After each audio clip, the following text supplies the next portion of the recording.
Hello folks, welcome to Holy Land Tours. I decided to record this impromptu, did not even have my camera equipment, none of that, and it's not even daylight, but I decided to record it while I have the Spirit of God speaking through me. That's right, I felt the inspiration to record it, ill-prepared, but I'm recording in 1080p 30 frames per second on my phone, folks, so it's the best I could do. I was just moved by the Spirit and decided to record it. So what is the Holy Land Tours all about? Let me tell you just a little bit about it. So you might be thinking we're going to show you around. Let me just start walking you, showing you the beautiful fall weather and all the leaves turning colors and stuff like that. You could see these beautiful colors here. But anyway, folks, so what is it? Is it a tour of Israel? Well, of course we could show you Israel, but that's the typical thing. Instead, folks, Holy Land Tours will show you the original Holy Land, which is the land where Noah's Ark landed and when Noah with his family descended Mount Ararat and pitched his tent in a village of Arak, in the Ararat Valley, of course, just straight off the boat, straight off the mountain, which is today 5,137 meters tall. There was a massive earthquake and a volcanic eruption that happened many times, but the last one recorded was in 1840 Anno Domini. It was 4 o'clock, 1600 hours, July the 2nd, and it was a 9.5 on a Richter scale. And so it basically completely shattered the area. And so my point is the mountain, Mount Ararat, shrunk from 6,000 feet, 6,000 meters to 5,137. It was much more symmetrical, much more beautiful. There wasn't any gorges inside. There now is a huge, enormous Ahura Gorge, named after the village of Ahura. It was built by the monks there, but it's completely, basically uprooted and destroyed during an 1840 Anno Domini earthquake and volcanic eruption. So do you know which country I'm talking about, folks? Where is the original Holy Land? Many thousands of years prior to Israel, there was this Holy Land where Noah landed and pitched his tent. I gave you a few clues, folks. Mount Ararat, the village of Arak, approximate location. Nobody knows for sure. We didn't have video cameras back then, but folks, this is the legendary country of Armenia. That's right. The original Holy Land is Armenia, folks. That is the country that we're going to be touring, and it's a little bit unusual. I mean, it's quite unusual of a tour, because it's not going to be, we're not going to be showing you the typical, capital city with its infrastructure, over 1 million population, which, by the way, is the capital city is Yerevan. We're going to be showing you the Christian sites. So these tours will be of Armenia, the original Holy Land. We're going to be focusing on Mount Ararat, and we're going to be focusing on Noah and his holy family and why God picked them. We're going to be focusing on all the ancient Christian sites in Armenia. For example, I was born in Armenia and baptized at a church that is 1,700 years old.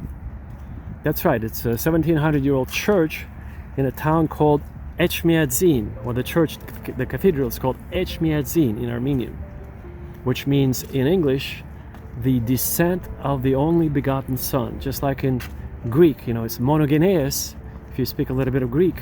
We'll teach you, by the way, a few words in Armenian and Greek and Latin and Akkadian and Sumerian and a few other languages, so you'll be pleasantly fluent, or not fluent, but you'll know a few words. But anyway, so I was born in Armenia, in the capital city of Yerevan, and I was baptized at this church that is 1,700 years old. And we're going to visit the church. We're going to visit many other churches and cathedrals and monasteries across Armenia.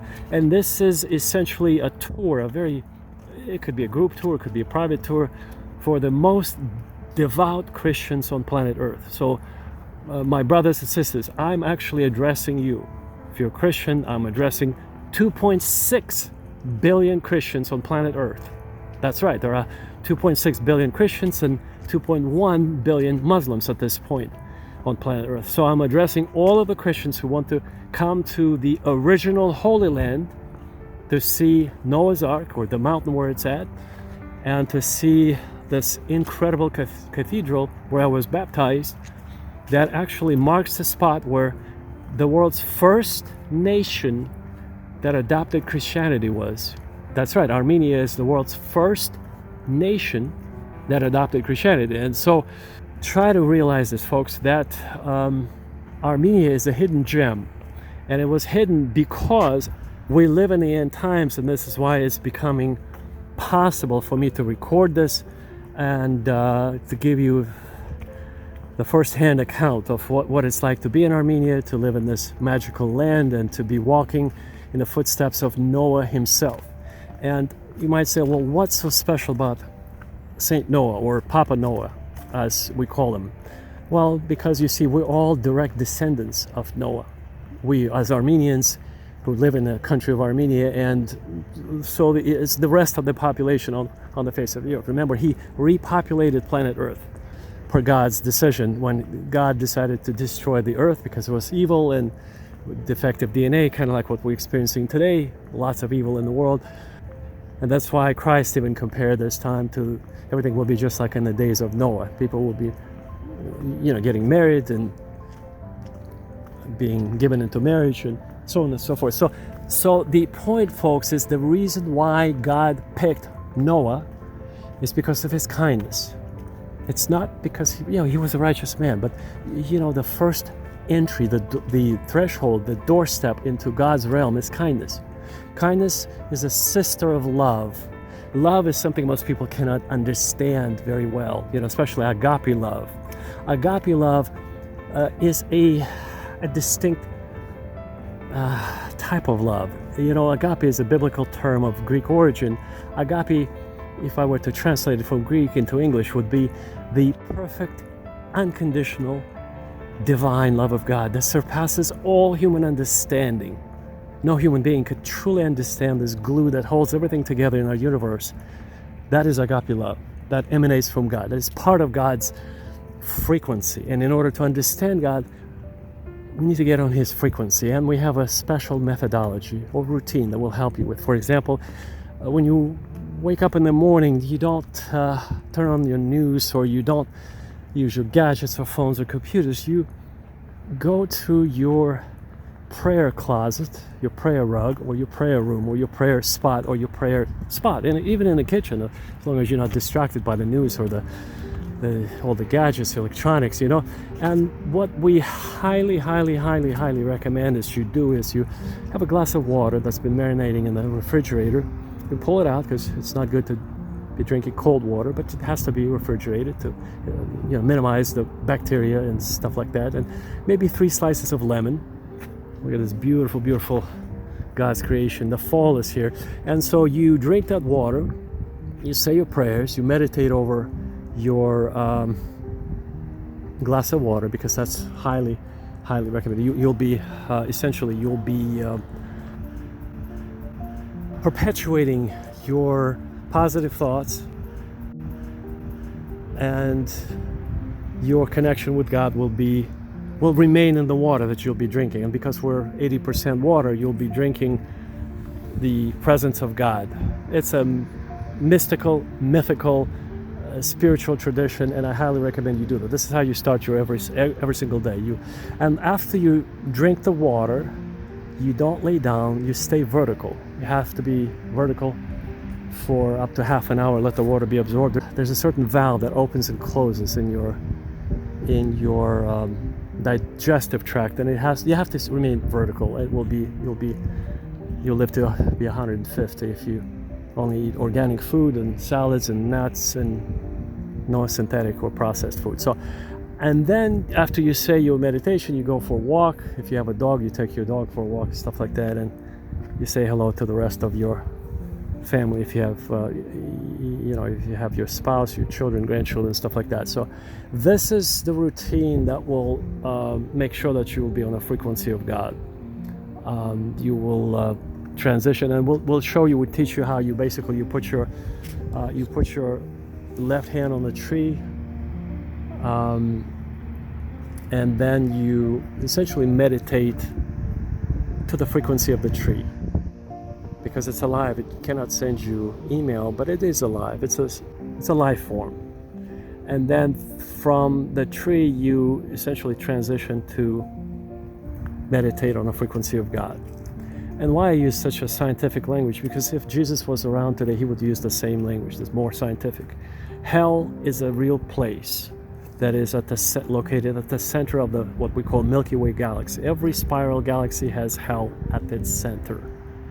It's a massive black hole that serves as a wormhole that connects different galaxies with each other, and it actually connects other universes. So for people who are not on the frequency of God, unfortunately they'll be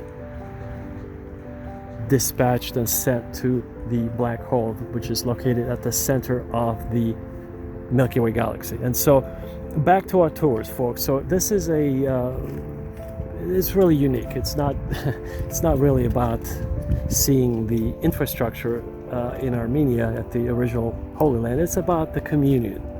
And then our goal is we're building a spiritual center in Armenia based on the Findhorn Foundation, Findhorn Ecovillage in Scotland. If you know the story of Findhorn, it's a wonderful, marvelous place. It was started by a couple, Eileen and Peter, who drove in their little camper that they call in England caravan. So they drove in a little camper or caravan in 1962 Anno Domini, and they decided to go as far as the road would take them and to start a community there.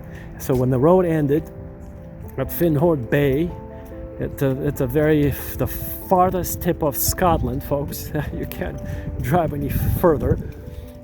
They stopped and they pitched their tents just like Noah pitched his tent at the village of Arax, right by the Araxes River, using the Persian, Akkadian, Sumerian pronunciation. It's Arax, but the derivation is much more ancient. So the Armenian language, the alphabet it's a misnomer, folks, that it's only 1600 years old. Well, it is. The modern alphabet, the Armenian alphabet, was created by a famous Armenian philosopher, linguist, and scientist, polymath, in fact. His name is Misrop Bashtots. So Misrop Bashtots created the modern Armenian alphabet in 405 Anno Domini. So this alphabet is based primarily, very highly symmetrical. You'll see the letters on your screen. Whatever I'm talking, I'm gonna pull up on your screen so you can see it. Highly symmetrical is based on, you recognize many letters from the Greek alphabet, like the Armenian letter T is the English letter S, like Sam. My name's Sam, so the English letter S is the Armenian letter T. And many other letters. So anyway, it resembles the Greek alphabet, not quite. And it's highly symmetrical in terms of its structure, etc. And there's a reason for that. I'm not going to get into that right now. But the Armenians used another alphabet, another writing system, if you will, for over 8,000 years, folks, prior to this alphabet. So it's a misnomer that Armenians only got their alphabet like 1,600 years ago. That's not true. It's not scientific, folks. It's just shows how little people know, really. So the Armenians used a cuneiform alphabet writing system. Cuneiform is used by the Babylonians, or actually Akkadians. It's the Akkadian version of the Babylonian dialect. Babylonian is the dialect of Akkadian. Akkadian is the oldest known human writing system on earth. So, but the Armenians used there's a version of the Assyrian, that's right, the Assyrian and Aramaic version of this writing. It looks almost identical, but unless you're a linguist with 40 years of experience, you won't be able to tell them apart. But anyway, at the fortress of Erebuni in the capital city of Armenia, in Yerevan, you'll see such a cuneiform writing system that kind of sort of resembles it. There's an even more ancient version of that I'm speaking of, that the one that is at Erebuni, it's 3,000 years old. That's the transitional version. So there's even an older, much older version. So in other words, Armenians have used a writing system for at least 8,000 years. And the proof of that, you will see Arini cave, where they found an amphora and a shoe, a leather shoe that was preserved very well. That shows that the documented history, the amphora is a Greek word for the clay jar where they store wine, is over 6,000 years old. And now, as far as now, how did they come up with the writing system of 7,000 years old? Well, folks, I'm going to pull it up on the screen so you could see it. So they found an ancient Armenian observatory that is over 7,500 years old. An observatory, folks, that is 3,000 years older than the Stonehenge in England. It's called Karahunj in Armenian. So Karahunj in Armenian is the Stonehenge version of England, but it's much older, and if they had an observatory, most certainly they had a writing system, most certainly they knew how to write down their thoughts. And so that's where the Akkadian language, or the Akkadian version of the alphabet, comes into play. My point of this story is you'll be learning all this on our tours, not just about where Christ walked, and by the way, he walked through Armenia to India and Tibet. That's a documented fact in the certain traditions. And the Silk Way went through Armenia. At that time, the territory of Armenian kingdom was much larger than the current Republic of Armenia. So you can't just look at a map and see that, how could you get to India through Armenia? That doesn't make any sense. It was much larger kingdom. It was called the Kingdom of Urartu and Hyasa, and the Kingdom of Van, and there's Kilikia, and there's many sort of kingdoms that represented Armenia prior to the name Armenia. Armenia used to be pronounced or said Armina. Armina is the ancient name for Armenia, and that's why many Armenian women are named at birth Armenia. It's a very common Armenian name, kind of like Linda in the English-speaking world. So anyway, you'll be learning all these things. So Armenia is a hidden gem, folks, and that's why I was prompted by the Spirit of God to pull out my phone. I have so much equipment that you have no idea. Like, I was gonna create this sort of a super duper session, and super duper, I have like 20 different microphones and Rode microphone, this and that, and outdoors. It's this beautiful, sunny day. And no. When the Spirit of God calls you, folks, the Spirit of God demands that you kind of acquiesce and move along. And so I decided to pull out my phone and record it on on my phone, 1080p, 30 frames per second, and just be talking just like this. This is what I was asked to do. Just record the audio, and then you'll see the mess. This is an invitation to 2.6 billion Christians around the world to come to Armenia. So we'll personally show you around. You'll personally get to know the ancient practice of, again, this sort of a meditative practice that was taught, that Jesus was taught, and then Jesus taught his disciples. And this is the Essenes. The Essenes were the last group of religious people who practiced this closeness to God. So to summarize, folks, the hidden gem of Armenia, what is it all about? It's not about just Noah being the person who repopulated the earth. He was so kind. He was protected by the angels of God, and they helped him build the ark because, almost lost my phone here, folks. Almost lost my phone. Yeah, so you can't just build that ark of that size. It's no human being could build it, folks. So while he was sleeping, the angels of God would complete the construction of the ark for him. By the way, this is just, again, from the known tradition.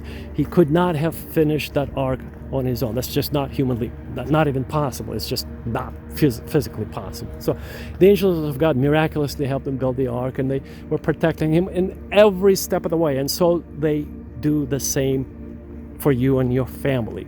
If your spiritual eyes were open, if you had the spirit of discernment, you would see the physical reality. Right now we have demons and angels battling over your souls and over your loved ones, and And all that is asked of us by God is to show our kindness. To show our kindness to, first of all, our family, our neighbors, and just our community.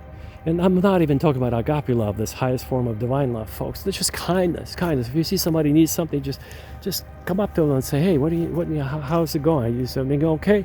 If you see a little puppy on the street or a little kitten, folks, if you see an animal on the street, my point is, just stop, pause for just a brief moment, folks. It's not going to delay your day. Just show them your kindness. They just, when you see a little dog wags his tail when it sees you, it doesn't necessarily need your food or your water or anything from you. It just needs a little pat on the back or something like that. Just that is the eternal moment when you become one with God through an animal, folks. I guarantee you that once you get to the other side, you'll get this confirmation.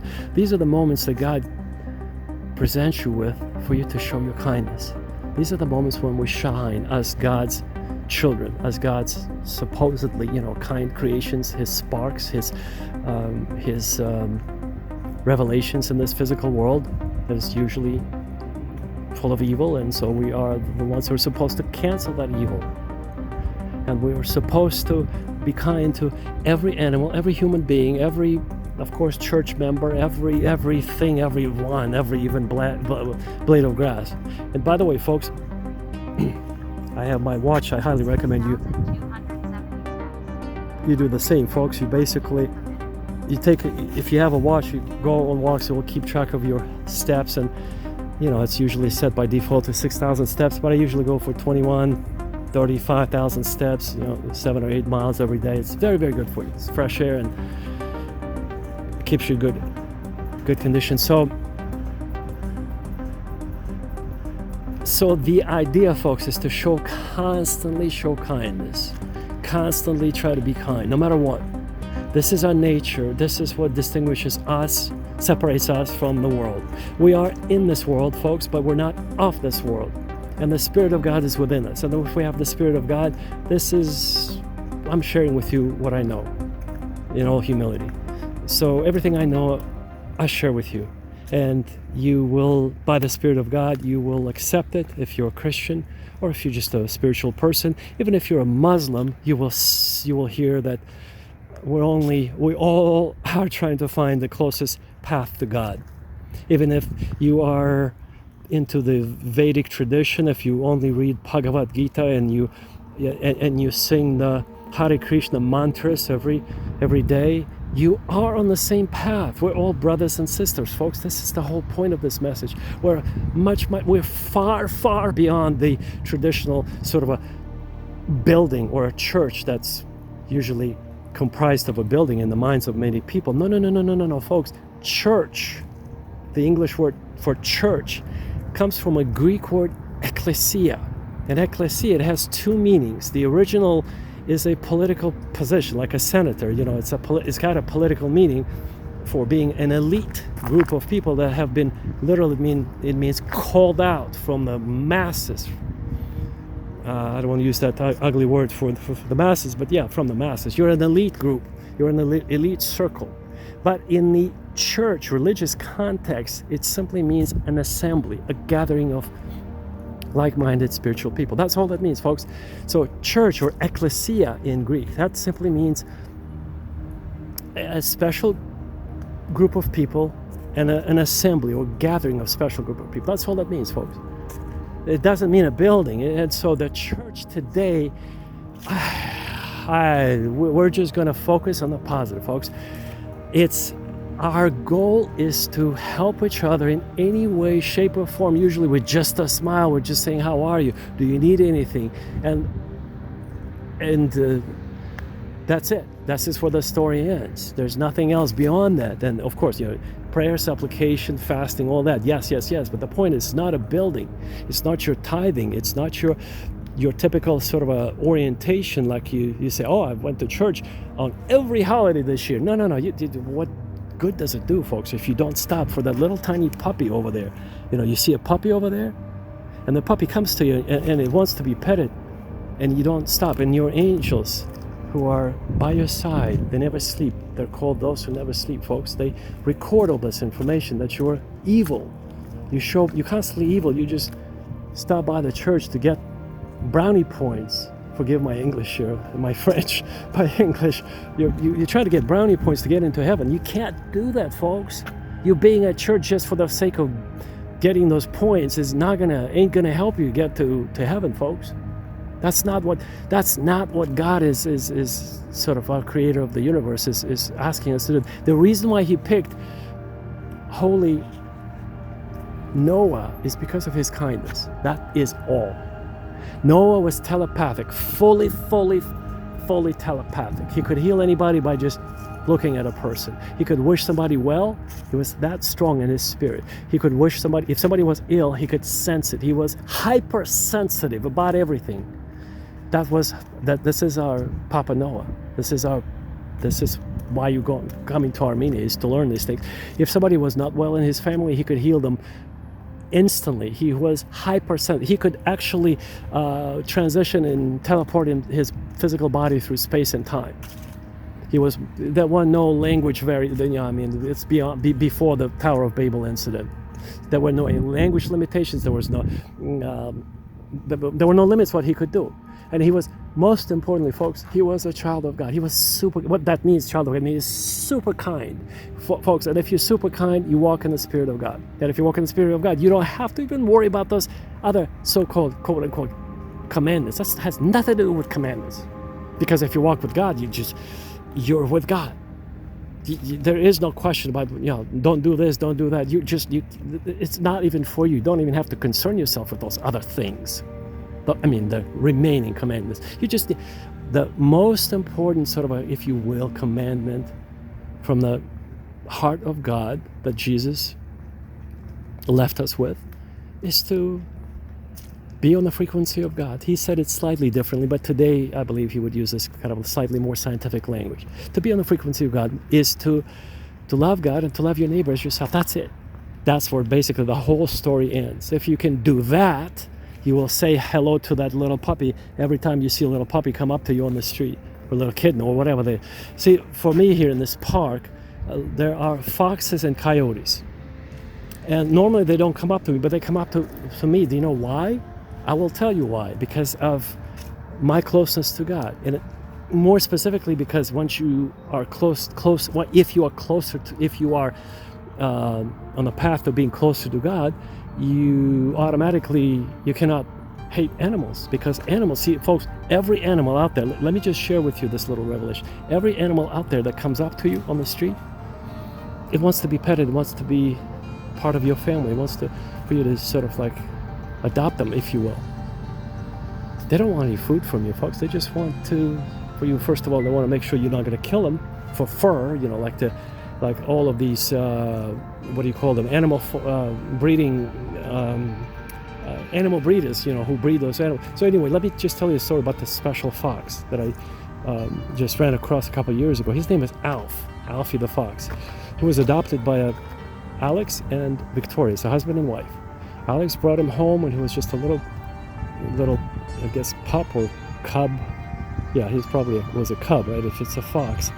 And so as a little fox cub, he was brought home by Alex, and they raised him, and he became now a beautiful red fox, and he started to talk. He developed human language, folks, to show his appreciation in a human language. Like Victoria, he comes up, they have a 3-story house, he comes down from the 3rd floor, and when he gets hungry, he just walks down the stairs, and he comes down to the kitchen where Victoria's cooking his favorite dish, like little he likes boiled chicken and turkey. That's his favorite thing. And also he likes cucumbers. Really, he likes cucumbers a lot.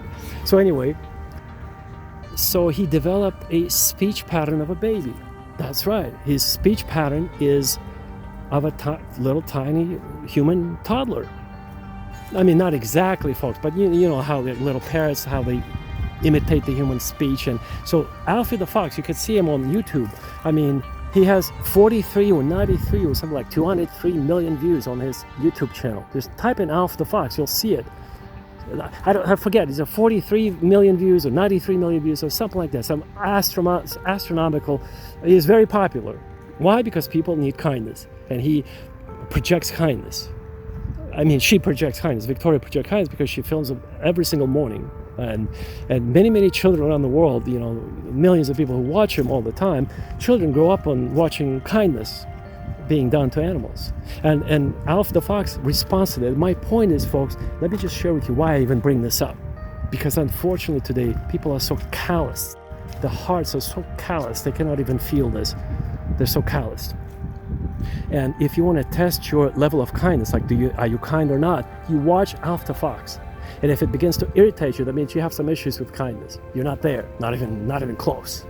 But if you automatically like him, love him, and everything's fine with you, I mean, you pass the test, so to speak, the litmus test of having that minimal amount of kindness.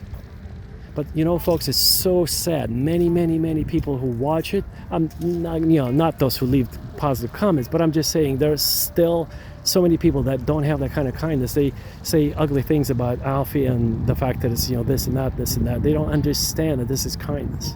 And it's much better than be showing violence and sex and, you know, transgender agenda that they teach kids in school, in Western schools, like in America, North America, and Western Europe. Yeah, I mean, it's better to watch Alfie the Fox and that kind of kindness, that kind of content, than to watch how they teach how to give sex education and 72 gender agenda in American public school system. It's just ridiculous. And this is why the story, you see, I'm going to tell you, my wife, a few years ago, my wife befriended a Muslim woman. That's right. They were our neighbors, and so she, you know how women begin to talk, and so she wanted to invite them to our place, and we did, and they invited. We went to their place, and they came to our place, and we learned from each other. They were Muslim, we were Christian, and you know, it's amazing what a beautiful experience there was. It actually reinforced the fact that Muslims actually have incredible faith and discipline. So let me tell you a story about this family that we've met, that I just told you about. So it's a wonderful family that came out of a war-torn country, folks. They were refugees, basically, a husband, wife, and a boy and a girl. So they basically escaped a terrible war in the country of Yugoslavia. They came temporarily, and he was obviously practicing Muslim. He had tremendous faith. He came and he worked as basically a factory worker, and she was staying at home, taking care of the children. But he had faith. He told me, folks, this is unbelievable. You know, supposedly we as Christians supposed to have faith and exercise our faith, but let me tell you, he had a vision and a tremendous faith that he would be blessed by God. He would get into the telecommunications business.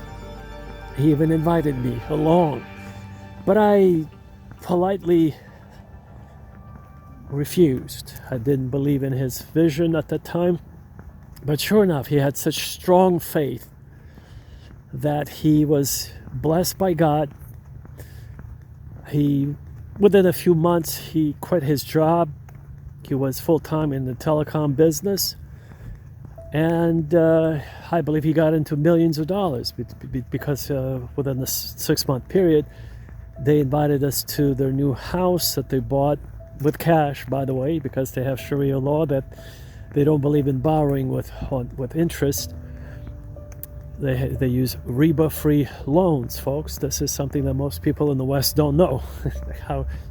how they get you, how you get scammed, taken to the cleaners by the bankers, the Western bankers. That's a whole new episode. But yeah, interest-free loans, folks. So they bought a new house.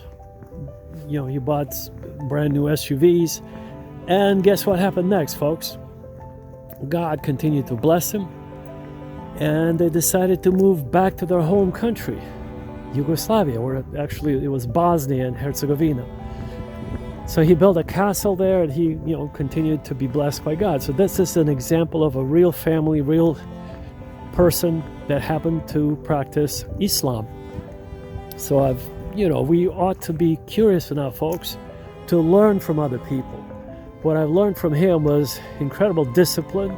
I'm talking about spiritual discipline, not just in a day-to-day lifestyle, but spiritual discipline to protect his children, to protect his wife, to protect his household from all filth, spiritual filth again.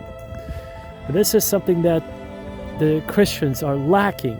They're slackers. Most Christians are slackers, folks. It's terrible. They get bamboozled by demons and then they believe in them. So Muslims have much stronger faith and much more rigorous discipline in the day-to-day activities, day-to-day life than most Christians. Most Christians, I said.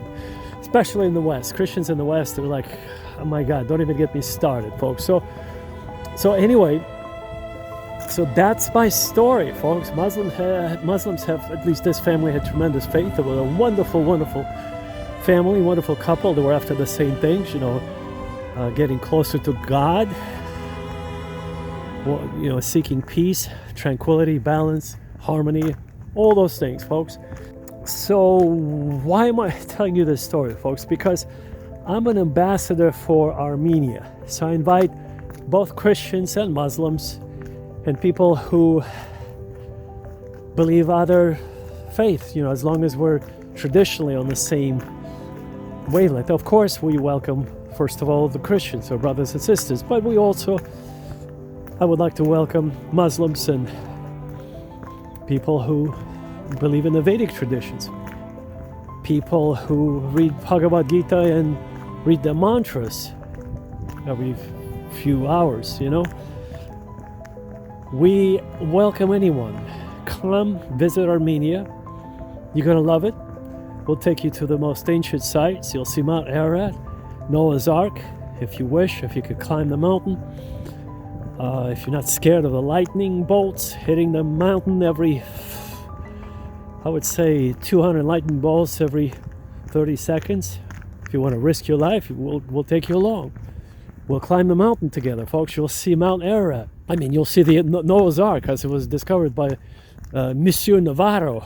Monsieur Navarro was a famous French mountain climber who actually witnessed. He's seen the construction of the inner workings of Noah's Ark. He's been inside. He's got the drawings, schematics, the blueprints, and everything.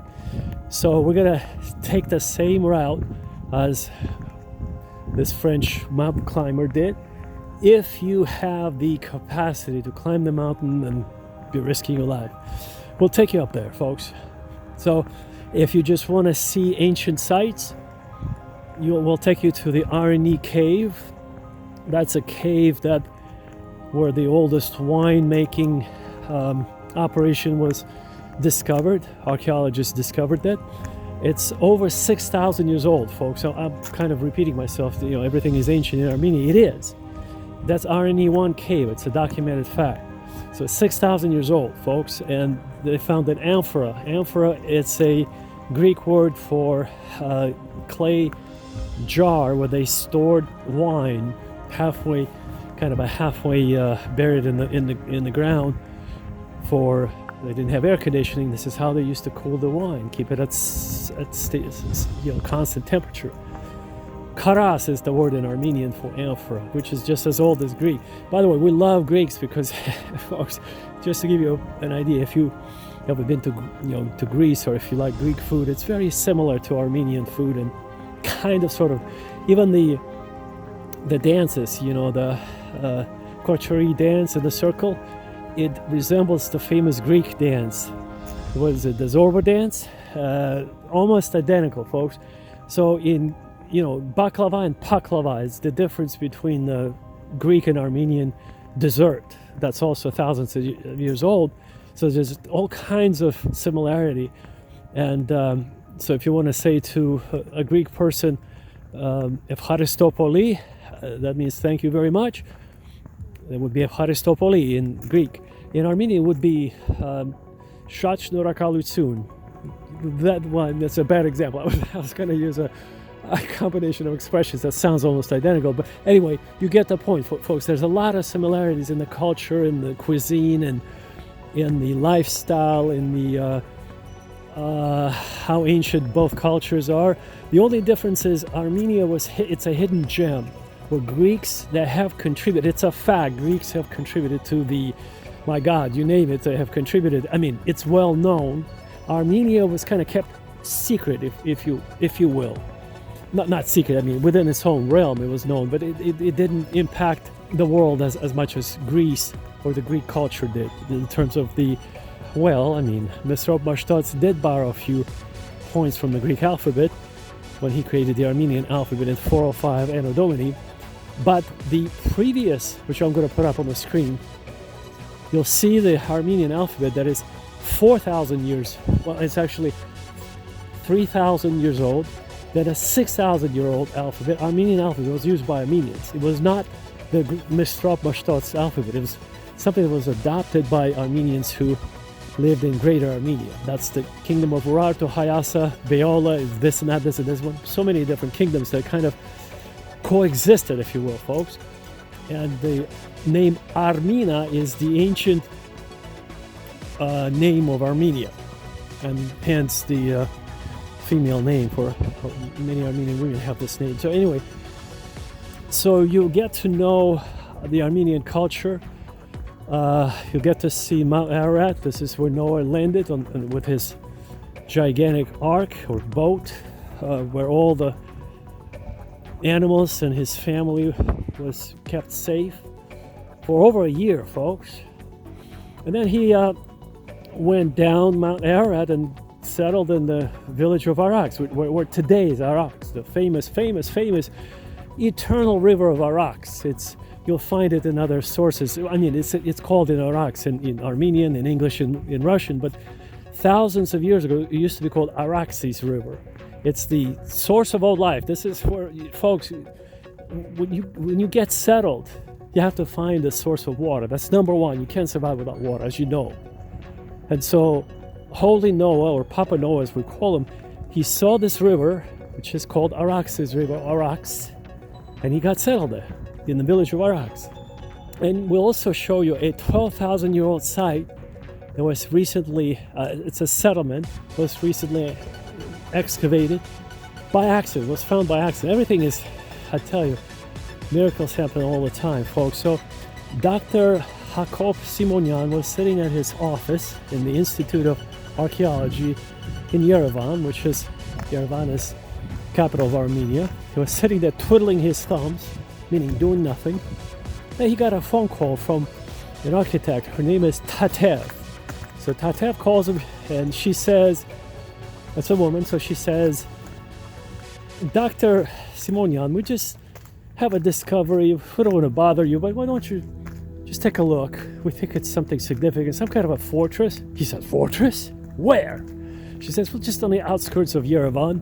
We're building a huge scientific center, and quite frankly, our construction workers are upset that we put everything on hold until you get here, because, money, construction, folks, you know how things are.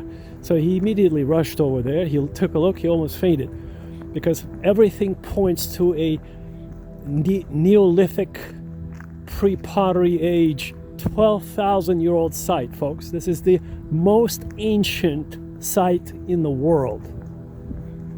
That's right.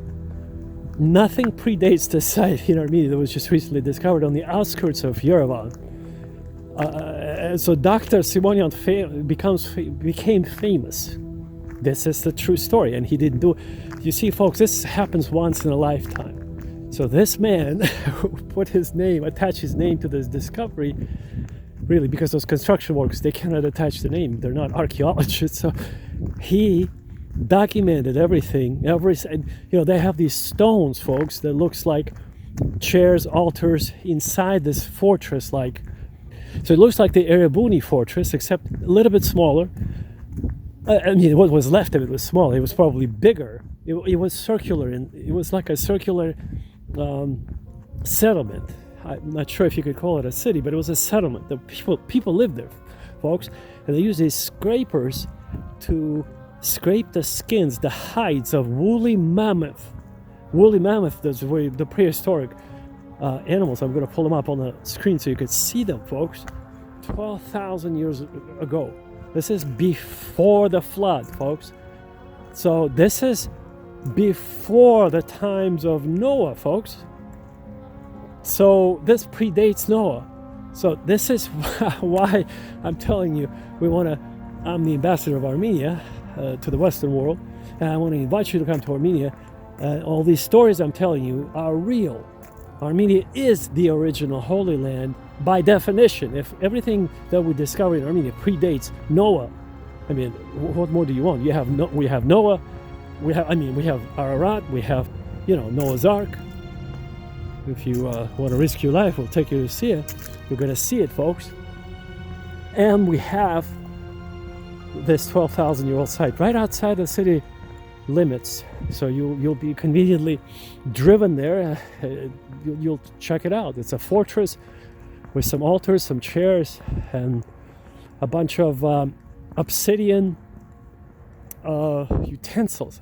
Obsidian is a type of material used in those days because they haven't learned how to work with metals yet. Not yet, folks. But they had very, very sharp spear tips.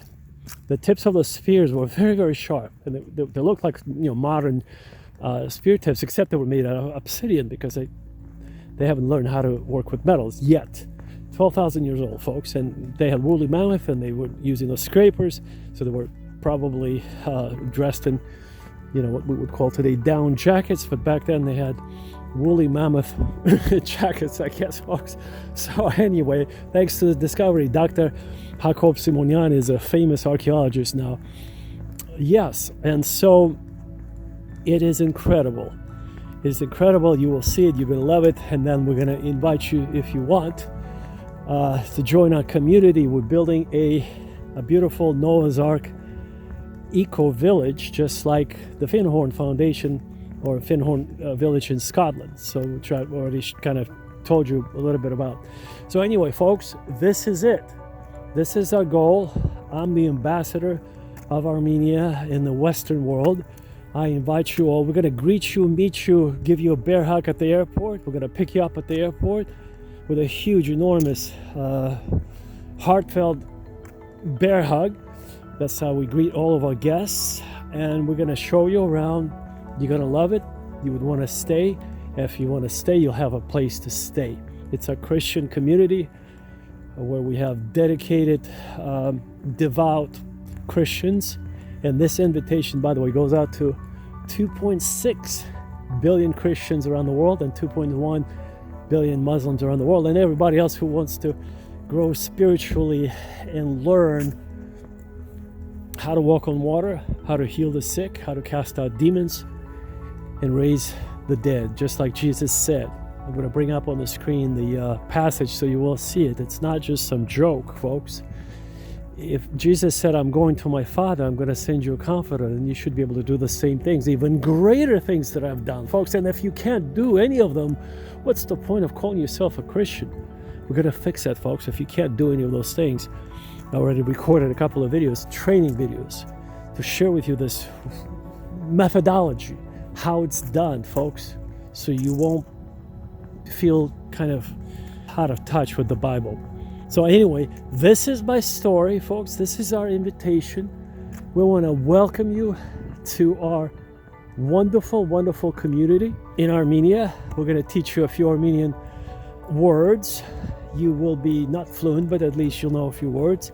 Shnorakalutsun is thank you. Evharisto is in Greek. Spasiba or Благодарю in Russian. And these are the languages spoken most, and French, of course, is spoken a little bit. There are a lot of Armenians who speak French. So, merci beaucoup would be in French, and if you speak Arabic, we're going to teach you that too. Shukran would be in Arabic. Shukriya would be in Urdu. By the way, there are quite a few Indians from the country of India in Armenia. Lately, they just, there are 1.5 billion Indians. Just a few of them tell each other, hey, Armenia's got a great climate, great people, friendly people. All of them, not all of them, but I mean just a small group of Indians move. That's a significant community. So yes, Armenia has a nice Indian community. So How much does it cost, folks, to come and visit Armenia? This is the best question I saved for last. So if you want to splurge, if you have some cash to burn, we'll put you at a villa. Now, if you demand a villa, we'll find you a villa. So if you want to spend $20,000 for a week, we'll put you at a luxury villa. If you want to spend less, you will spend significantly less. You'll stay within your budget. If you want to be on a budget, we'll put you in a place will meet your budget, basically. It's no big deal, folks. Don't worry about the money. It's about the spiritual reconnection to your destiny. So you will realize your destiny, you'll live a fulfilled life. You'll reconnect and better understand the words of Jesus. And you'll be able to at least try, folks. You should try to learn how to walk on water, heal the sick, cast out demons, raise people from the dead. And that's what we'll be practicing, as we'll be showing you around beautiful, beautiful Christian churches in Armenia. So on this note, I want to invite you to go to our website that you see on the screen.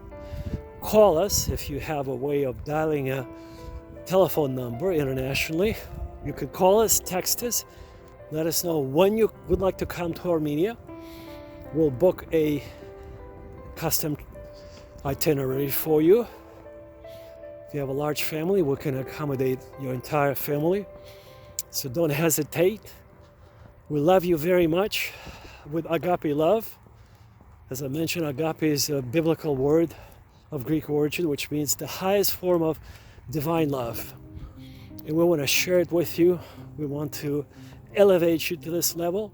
Armenia has been hidden until the end times. Right now is the time of Kali Yuga. Kali Yuga is the end times, according to some Vedic traditions. So these are the end times, and that's why I was called to record this message by the Spirit of God, because it's God wants all the Christians to learn about Armenia, and that's what I'm doing. I'm just an instrument in the hands of God. In God's hands, I'm just an instrument. I'm recording what He tells me to share with you, and I will share my enthusiasm. Oh, by the way, folks, very, very important, most beautiful, beautiful Armenian word. Are you ready for the Bible? How would you say the Bible in Armenian? Do you think it's Biblios, Biblia, Biblios? Folks, no. In Armenian, it's the most beautiful word. So the word for God is Astvats. And Astvats Ashunch would be the Bible. That's right. It literally means God breathed, or the breath of God, or a combination of the two.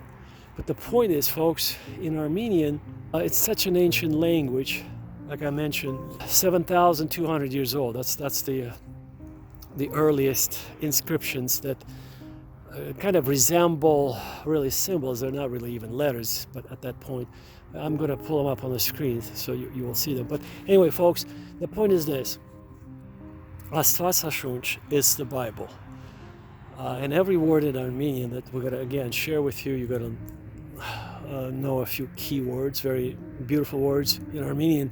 They're very unique. They're very complex. They form very unique structures. And Armenian is a language in its own category that's been mingled around with the Indo-European, this and that, but then they changed their mind. Anyway, folks, Astvats Ashunch is the Bible. Shnorakalutsun would be thank you. Hajrohutsun would be we wish you all the best, good luck, and we'll be looking forward to showing you around. Just give us a call. You won't regret it. You'll probably want to stay in Armenia, and we'll help you with that, especially if you're a Christian who wants to stay in a community, in a Christian community, in state-of-the-art homes, solar paneled. We'll be basically, what we're doing is we'll be building our own community based on the Finhorn model from Scotland. In this community, we have state-of-the-art housing, off the grid, solar panels, wind turbines, and prayer, supplication, miracle work, and closeness to God. We'll be on the frequency of God 24/7, folks. This is the best time of our lives to be able to share this message like this remotely, to be able to enjoy this kind of closeness with the Bible, with each other, with God. And this is it. This is where my story ends. I want to thank you for watching this unique video that I was called to record impromptu. I mean, I didn't have any equipment on me. I just filmed it on my phone out of nowhere. I was prompted by the Spirit of God to record it. Now you've heard it. The invitation is out there. And know this, if you're hearing this, this is not by accident, by chance. It's between you and God. God wanted you to hear it, and you can't not get away from this message anymore. I mean, meaning like this is not from me, this is an invitation from God. So all you have to do is call us.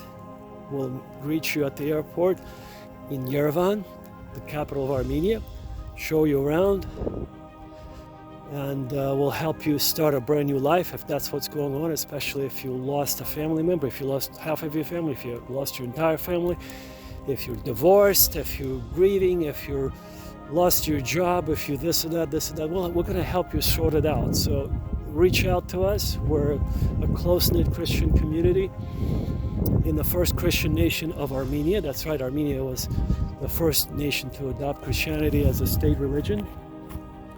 And you'll be just fine, folks. You'll find your new family in Armenia with us. So God bless you. My name's Sam. Call me anytime. Email us. Get a hold of us. God bless you. And I want to just say a prayer. May God richly bless you. May He keep you safe. May He send His angels to guard you, protect you, you and your family members. And may we meet one day very soon in Armenia. Take care. We'll see you soon. God bless.